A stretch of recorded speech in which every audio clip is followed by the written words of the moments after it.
Un PDG impitoyable, habitué à tout contrôler avec une froide précision, se retrouve soudainement contraint de se marier pour des raisons légales. Sans autre alternative, il propose à sa secrétaire un marché, un mariage d'1 an, sans sentiment, uniquement un contrat. Ils doivent convaincre tout le monde que leur relation est authentique. Personne ne doit soupçonner la vérité. Pourtant, ils n'auraient jamais imaginé que l'amour pourrait naître dans l'endroit le plus inattendu. Si vous aimez ce genre d'histoire, abonnez-vous à la chaîne pour des vidéos quotidiennes et dites-moi de quel pays vous venez. Le soleil du soir projetait de longues ombres à travers les murs de verre du bureau de Min-hyuk, tandis que Ji-woo ajustait nerveusement son blazer. Elle ne pouvait se défaire de l'impression qu'il y avait quelque chose d'anormal dans cette réunion de dernière minute. Son patron convoquait rarement des entretiens privés, et encore moins à 7 heures du soir, quand la plupart des employés avaient déjà quitté les lieux.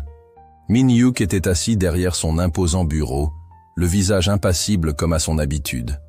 Ses doigts tambourinaient sur la surface polie, créant un rythme qui accentuait l'anxiété de Ji-woo. Elle travaillait depuis 3 ans en tant que directrice marketing au sein de son entreprise. Et bien que leur relation professionnelle fût toujours cordiale, il y avait toujours quelque chose en lui qui l'intimidait. « J'ai une proposition à te faire », déclara-t-il enfin d'une voix posée et assurée. « C'est peu conventionnel, mais je pense que cela peut être avantageux pour nous deux. » Il fit une pause, scrutant attentivement le visage de Ji-woo avant de poursuivre. « J'ai besoin que tu m'épouses. » Ji-woo cligna des yeux, persuadé d'avoir mal entendu. Ces mots flottaient dans l'air, lourds et irréels. Avant même qu'elle ne puisse étouffer un rire nerveux, elle s'exclama « Pardon. Comment ?»« Un mariage par contrat », clarifia Min-hyuk en sortant un dossier de son tiroir. « Pour 1 an, avec des termes clairs et des avantages mutuels. » Il abordait la proposition, comme s'il s'agissait d'un simple plan d'affaires, et non d'un engagement qui allait bouleverser leur vie. L'esprit de Ji-woo s'emballa. Était-il en train de faire une crise nerveuse? La pression de diriger une grande entreprise avait-elle finalement eu raison de lui? Elle avait entendu parler d'histoires d'exécutifs prenant des décisions extravagantes, mais celle-ci dépassait tout ce qu'elle aurait pu imaginer. « Je sais que cela paraît fou », continua-t-il, en lisant clairement l'étonnement sur le visage de Ji-woo. « Mais écoute-moi bien. Le conseil d'administration me presse de montrer une certaine stabilité dans ma vie personnelle. Ils pensent qu'un PDG marié prendrait de meilleures décisions, qu'il serait plus fiable. » Un léger sourire narquois fendit son expression impassible, dévoilant la première fissure dans son habituel masque professionnel. « Voici les termes. Nous conserverons les apparences en public. Nous assisterons aux événements nécessaires et nous paraîtrons être un couple heureux. En privé, nous vivrons nos vies séparément. Tu auras ton propre espace dans mon penthouse, avec toute la confidentialité et la liberté dont tu auras besoin en dehors des événements d'entreprise. » Il fit une pause pour laisser l'information se diffuser, puis enchaîna sur les avantages. « Ton salaire sera triplé. Tu seras promue directrice marketing, une position que tu mérites depuis longtemps. Au terme de l'année, nous divorcerons à l'amiable, et tu conserveras ton poste ainsi que ton salaire. » La tête de Ji-woo tournait. Sa raison pragmatique commençait à calculer ce que cela signifiait pour sa carrière, sa sécurité financière, son avenir. Mais une autre voix en elle criait que tout cela était insensé. « J'ai besoin de ta réponse d'ici demain », ajouta Min-hyuk en faisant glisser le contrat sur la table. « Emmène-le chez toi et lis-le attentivement. Tous les termes y sont, y compris des clauses de confidentialité et les conditions de sortie. » Ce soir-là, dans son petit appartement, Ji-woo étala le contrat sur la table basse. Le tic-tac régulier de l'horloge murale faisait écho à ses hésitations tandis qu'elle pesait le pour et le contre. La promotion à elle seule était tentante. Elle avait toujours aspiré à ce poste. L'augmentation de salaire signifiait qu'elle pourrait enfin rembourser ses prêts étudiants, aider ses parents avec leurs prêts immobiliers, voire investir dans son propre bien. Mais se marier, avec Min-hyuk, hors du contexte professionnel, il restait un quasi-inconnu. Certes, il possédait ce charme froid et corporatif, et jusqu'à présent, aucun scandale ne l'avait entaché, mais vivre ensemble, feindre une passion. Tout cela ressemblait à un scénario de série télévisée. Elle dressa une liste des pour et des contre, arpentant son modeste appartement. Et, à un moment donné, elle appela sa meilleure amie, avant de raccrocher brusquement. « Comment expliquer une telle situation? Lorsque l'horloge sonna minuit, elle se retrouva face à son reflet dans le miroir de la salle de bain, se demandant si elle était vraiment prête à prendre une décision qui pourrait tout changer. Le sommeil ne vint pas facilement cette nuit-là. Chaque fois qu'elle fermait les yeux, le visage de Min-hyuk lui apparaissait, sa voix posée répétant cette proposition étrange. Elle se remémorait toutes les fois où elle avait vu ses collègues être promus, alors qu'elle, malgré tout son travail acharné, restait dans l'ombre. Elle pensait à ses parents, vieillissants et surmenés, et à ses propres rêves, toujours hors de portée à cause des contraintes financières. Au lever du jour, Ji-woo sut qu'elle avait pris sa décision. Que ce soit par ambition, par désespoir ou par simple curiosité quant à la tournure que sa vie allait prendre, elle savait quelle réponse donner. Il ne lui restait qu'à espérer ne pas le regretter. Tout s'enchaîna à une vitesse vertigineuse après la signature du contrat. Le mariage fut célébré lors d'une petite cérémonie privée dans un hôtel de luxe, avec juste assez d'invités pour que tout paraisse légitime. Min-hyuk avait engagé un organisateur de mariage qui prit soin de chaque détail, des fleurs aux photographes, traitant l'événement comme s'il s'agissait d'une simple affaire de société. Ji-woo portait une robe blanche simple, choisie par l'assistante de Min-hyuk. La tenue lui allait à ravir, tout comme l'ensemble du décor minutieusement orchestré. En marchant le long du couloir, elle apercevait les hochements de tête approbateurs des membres du conseil. Ils avaient adhéré à l'histoire sans broncher, l'histoire d'un amour fulgurant au bureau, d'un court mais efficace courtage, et d'une cérémonie intime. C'était exactement ce qu'ils voulaient revoir. Min-hyuk jouait son rôle à la perfection. Il souriait au moment opportun, tenait sa main avec la dose juste d'affection, et parvenait même à faire de vœux répétés. Pourtant bien répétés, qui sonnaient presque sincères. Ji-woo dut admettre qu'il était doué pour cela, peut-être trop doué. Par moments, elle se surprenait à croire la douceur qui émanait de son regard.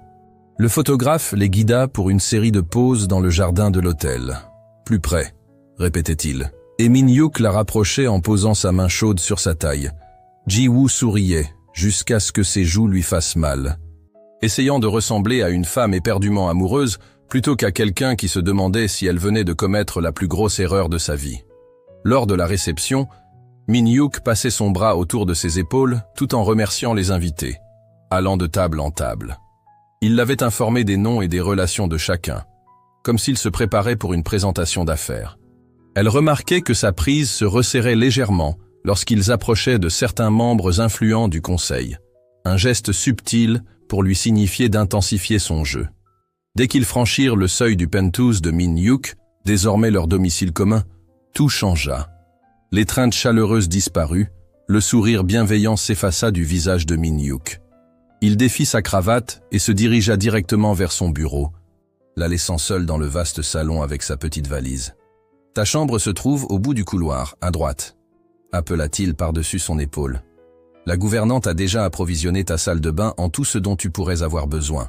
Si quelque chose manque, informe-la demain. » Sa voix reprit immédiatement ce ton habituel d'homme d'affaires, comme si le fiancé affectueux d'il y a une heure n'avait jamais existé. Ji-woo parvint à son nouveau logement. Une suite spacieuse plus grande que son ancien appartement. Tout était impeccable et impersonnel, comme dans un hôtel de grand standing. Elle s'assit sur le bord du lit king size, encore vêtue de sa robe de mariée, tentant de digérer le caractère irréel de sa nouvelle existence. Le lendemain matin, dès son réveil, Min-hyuk était déjà partie. Elle découvrit un mot sur le comptoir de la cuisine avec les codes de sécurité et le mot de passe du Wi-Fi, accompagné d'un ensemble de règles de la maison rédigées avec la même formalité qu'un mémo d'entreprise. Les espaces communs doivent rester ordonnés. Les repas se font séparément, sauf accord contraire. Aucun invités ne sont autorisés sans préavis. Les espaces privés sont strictement réservés. Au travail, rien ne semblait avoir changé, ou plutôt, tout avait changé de façon subtile. Sa promotion fut annoncée par email, et son nouveau bureau était déjà installé. Des collègues, qui à peine la saluaient auparavant, venaient désormais lui apporter un café, ou engager la conversation. En réunion, elle percevait des regards insistants, scrutant la relation feinte entre elle et Min-hyuk. Min-hyuk, quant à lui, restait impeccablement professionnel, la traitant exactement comme avant. Pourtant, elle remarquait qu'occasionnellement il posait sa main sur son bras en passant dans les couloirs, comme pour souligner subtilement leur histoire inventée. C'était épuisant, cette conscience constante d'être observé, d'être tenu à un rôle qu'il devait jouer à la perfection. Le soir, ils vivaient ensemble sans vraiment se voir. Ji-woo entendait les pas de Min-hyuk résonner sur le marbre quand il rentrait. Mais leurs rencontres étaient rares. Parfois, elle découvrait quelques indices, une tasse de café oubliée dans l'évier, une veste abandonnée sur une chaise, mais l'homme restait aussi distant que toujours. Une nuit, incapable de dormir, Ji-woo se posta devant les immenses baies vitrées du salon, regardant les lumières scintiller dans la ville. Son alliance captait l'éclat d'une voiture qui passait, et elle se rendit compte qu'elle avait presque oublié qu'elle la portait. Elle se demanda si, de son côté, Min-hyuk prenait aussi un moment pour s'interroger sur le chemin étrange qu'ils avaient choisi. Mais elle se ravisa. Ce n'était pas un chemin choisi ensemble, c'était un simple compromis.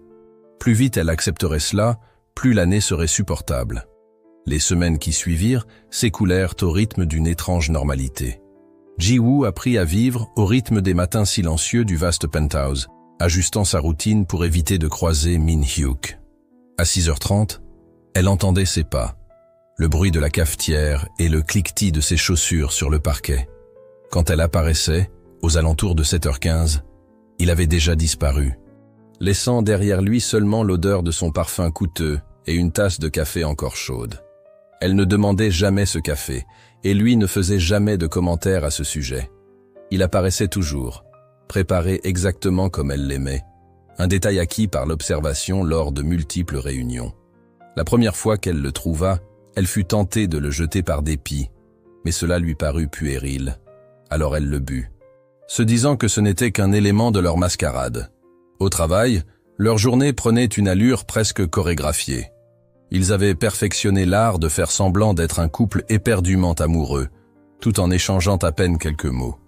Min-hyuk posait parfois sa main sur le bas du dos de Ji-woo en traversant les couloirs, et elle apprenait à rire exactement au moment où il se penchait pour lui murmurer quelque chose durant les réunions, généralement des remarques sèches sur les diapositives. Le plus difficile restait les événements d'entreprise, les cocktails et dîners d'affaires où ils devaient maintenir leur jeu pendant des heures. Min-hyuk la gardait près de lui, le bras enserrant sa taille, le pouce caressant discrètement son flanc, un geste qui semblait intime mais qui était purement mécanique. Ji-woo souriait et jouait le rôle de l'épouse ravie, tout en se demandant intérieurement si elle n'était pas en train de commettre l'erreur la plus énorme de sa vie. À la maison, ils avaient développé un système tacite pour s'éviter, malgré le fait de partager le même espace. Ji-woo découvrit que Min-hyuk se confinait dans son bureau jusqu'à tard le soir, lui permettant de profiter de la grande salle de séjour en toute tranquillité. Elle nota qu'il n'entrait jamais dans la cuisine après 20 heures, ce qui lui permettait de préparer un encas nocturne sans aucun embarras. Leur communication se faisait presque exclusivement par de brefs messages concernant leurs horaires et engagements sociaux. Pourtant, vivre ensemble, même de cette façon si distante, signifiait remarquer les petites choses. Ji-woo ne pouvait s'empêcher de constater comment Min-hyuk défaisait sa cravate dès qu'il entrait. La façon dont il murmurait pour lui-même en feuilletant des documents, ou sa préférence pour la musique classique tard le soir, avec de douces mélodies de piano qui s'insinuaient dans les pièces. Elle remarqua également qu'il l'observait en cachette, bien qu'il tentât de dissimuler ce regard. Peu à peu, il commença à réapprovisionner dans la cuisine son thé préféré, sans qu'elle ne le demande. Ajustait la température de sa chambre selon ses goûts. De petits gestes non prévus dans le contrat, mais qui, inexplicablement, prenaient tout leur sens, comme de fines fissures dans la façade d'un mensonge soigneusement construit. Un soir, un message de Sung-ho la surprit. Son vieil ami d'université était en ville pour affaires et souhaitait la retrouver pour dîner. Elle accepta sans hésiter, le contrat ne mentionnait rien à propos des sorties entre amis. Les règles de Min-hyuk ne concernaient que l'accueil des invités à domicile, pas les sorties. Elle choisit un restaurant discret, sans faste, un lieu simple où elle avait l'habitude de se retrouver avec Sung-ho autrefois. Cela lui fit du bien de retrouver un visage familier, quelqu'un qui la connaissait avant qu'elle ne devienne Madame Park, sans avoir à jouer la comédie. Sung-ho n'avait pas beaucoup changé. Toujours ce rire facile et cette curiosité débordante. « Alors, la vie conjugale te plaît ?» demanda-t-il en trinquant avec une bière. « Je n'arrive toujours pas à croire que tu t'es marié avec ton patron. Quel retournement de situation !» Ji-woo força un sourire et prit une gorgée pour gagner du temps. Elle avait répété cette conversation des centaines de fois dans sa tête. « La vie est bien remplie, mais ça va », répondit-elle. La conversation déviait sur des souvenirs d'études, des amis perdus de vue et des projets en cours. Pour la première fois depuis des mois, Ji-woo se sentait elle-même, loin de l'image polie de l'épouse d'affaires qu'elle avait dû devenir.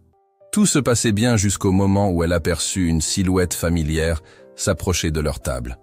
Son estomac se noua à la vue de la silhouette imposante de Min-hyuk, dont le visage arborait l'expression impassible d'un homme d'affaires.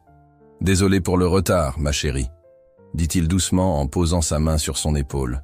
Ce surnom, pourtant affectueux, sonnait étrange venant de lui. Le trajet de retour se fit dans un silence pesant. Dans l'ascenseur, Ji-woo ne put retenir sa question. « Qu'est-ce que c'était que ça ? Tu m'espionnais ?» Min-hyuk desserra sa cravate, un geste qu'elle connaissait bien comme signe de malaise. « Je ne t'espionnais pas, je protégeais nos intérêts. »« Nos intérêts ?» répliqua-t-elle avec amertume. « C'était juste un dîner avec un vieil ami, rien de secret. »« Un ami homme » répondit-il en serrant la mâchoire. « Dîner à deux. » Les gens parlent, Ji-woo, une photo mal interprétée, un moment mal vu, et tout ce que nous avons construit pourrait s'effondrer. Les portes de l'ascenseur s'ouvrirent sur le penthouse, mais aucun d'eux ne bougea pour sortir. « Tout ce que nous avons construit ?» répéta-t-elle. « Tu veux dire cette supercherie dans laquelle nous vivons ?» Pendant un instant, une lueur passa sur le visage de Min-hyuk, douleur, peut-être frustration. Mais avant qu'il ne puisse répondre, son téléphone vibra, et chacun retourna dans son coin, tels deux boxeurs entre les rounds. La semaine suivante, vint le bal annuel de l'entreprise, leur plus grande apparition publique à ce jour. Ji-woo se prépara avec soin, non seulement par défiance, mais pour rappeler à Min-hyuk ce qu'il cherchait à contrôler. Sa robe rouge, élégante et audacieuse, attira les regards admiratifs alors qu'il franchissait la porte du grand hôtel. Min-hyuk la garda particulièrement proche ce soir-là, son bras ne quittant presque pas sa taille. Elle jouait le jeu, mais au fond, une tension nouvelle s'était installée. Tout bascula lorsque, sur la piste de danse, Ji-woo trébucha, son talon s'emmêlant dans l'ourlet de sa robe. La douleur vive au niveau de sa cheville la fit lâcher un cri étouffé. Mais avant qu'elle ne puisse chuter, les bras de Min-hyuk se jetèrent autour d'elle. Sans hésiter, il la souleva et la serra contre lui. « Ça va, je vais bien », protesta-t-elle, consciente des regards braqués sur eux. « S'il te plaît, repose-moi. » Mais il la portait déjà au travers de la foule, son visage empreint d'une inquiétude sincère. Dans le hall de l'hôtel, en attendant leur voiture, elle sentit le cœur battre à tout rompre contre sa joue. « Tu n'avais pas besoin de faire ça », murmura-t-elle doucement. Tout le monde nous regardait. « Je ne pensais pas aux autres », répondit-il d'une voix rauque, avant d'ajouter, comme s'il se rendait compte de l'ampleur du geste, « Ça aurait été pire si je t'avais laissé tomber. » Mais, en cet instant de chaos imprévu, ils avaient agi par instinct, laissant de côté le scénario.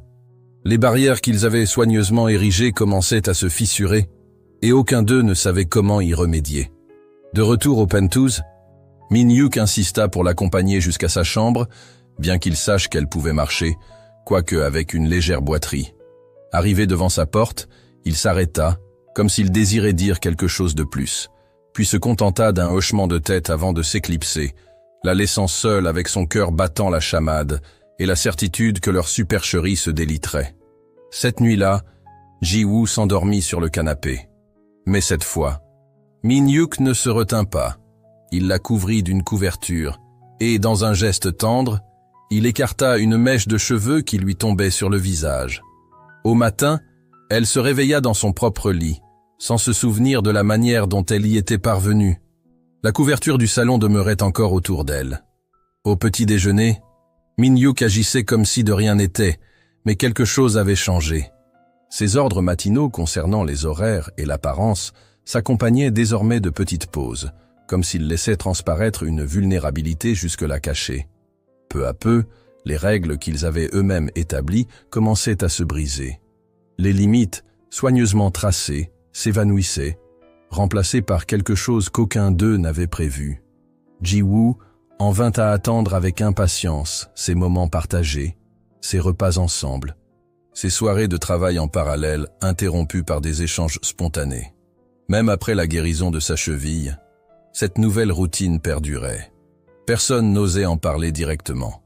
Évoquer le sujet rendrait la situation réelle, forçant chacun à admettre que cette mascarade se transformait en quelque chose de véritable. Alors il laissait faire, comme les saisons qui changent, sans perturber le cours d'une vie qui, peu à peu, devenait authentique. Pendant ce temps, Yoo Sang-hoon, fort de ses 20 années au conseil et expert dans l'art de déchiffrer les gens, commença à douter de l'authenticité du mariage des Park. Il les observait en réunion et lors des événements d'entreprise, notant que, en privé, leur chorégraphie soigneusement réglée se brisait par de petits gestes.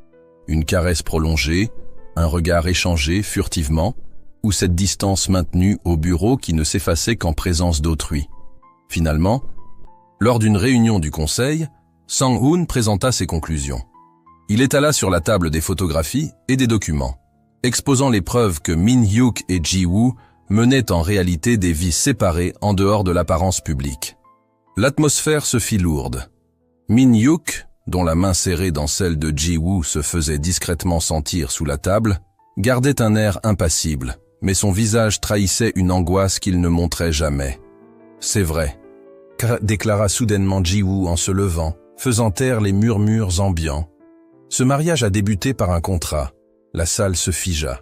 La main de Min-hyuk se serra un peu plus sur celle de Ji-woo, mais elle continua. Au départ, nous pensions pouvoir rester dans le domaine professionnel, sans laisser entrer les sentiments. Mais quelque chose est arrivé que nous n'avions pas prévu. Et sa voix se radoucit alors qu'elle fixait Min-hyuk dans les yeux. Je suis tombée amoureuse de chacun de ces petits gestes, de la façon dont tu prépares mon café chaque matin, sans jamais sembler y prêter attention, de la façon dont tu te parles à toi-même quand tu travailles tard, de la façon dont tu prends soin de chaque détail, même lorsque tu fais semblant de ne rien remarquer. Je suis tombée amoureuse de l'homme qui, malgré tous ses efforts pour ériger des murs, se laisse submerger par ses sentiments. Le silence qui suivit fut assourdissant. Les membres du conseil échangeaient des regards gênés. Sang-hoon, qui avait l'air triomphant, voyait son succès s'évanouir. Min-hyuk, dont le visage était empreint d'un mélange de peur et de sincérité, finit par avouer « Il y a une clause dans le contrat que je ne t'ai jamais révélée.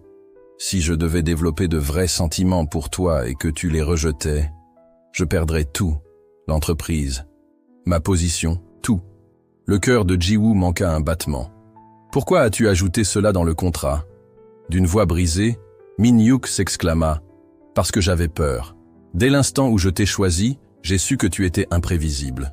Je ne craignais pas que notre arrangement soit découvert, mais j'avais peur d'oublier que ce n'était qu'un contrat. » Il s'arrêta, la regardant avec une vulnérabilité que l'on ne lui avait jamais vue. « Je n'aurais jamais imaginé que tu tomberais amoureuse de moi. » Ji-woo fit un pas en avant, assez près pour que leurs regards se croisent intensément. « Et toi, Min-hyuk ?» demanda-t-elle doucement. « T'es-tu laissé emporter par l'amour ?»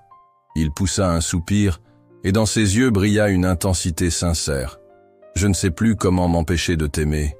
Chaque matin, je me force à ne pas préparer ton café, à ne pas te regarder, à ne pas vouloir voir ton sourire, et je rate à chaque fois. » D'une voix tremblante, elle demanda « Alors, que faisons-nous maintenant ?» Min-hyuk resta silencieux, perdu dans ses pensées, avant de murmurer « Pour la première fois de ma vie, je n'ai plus de plan.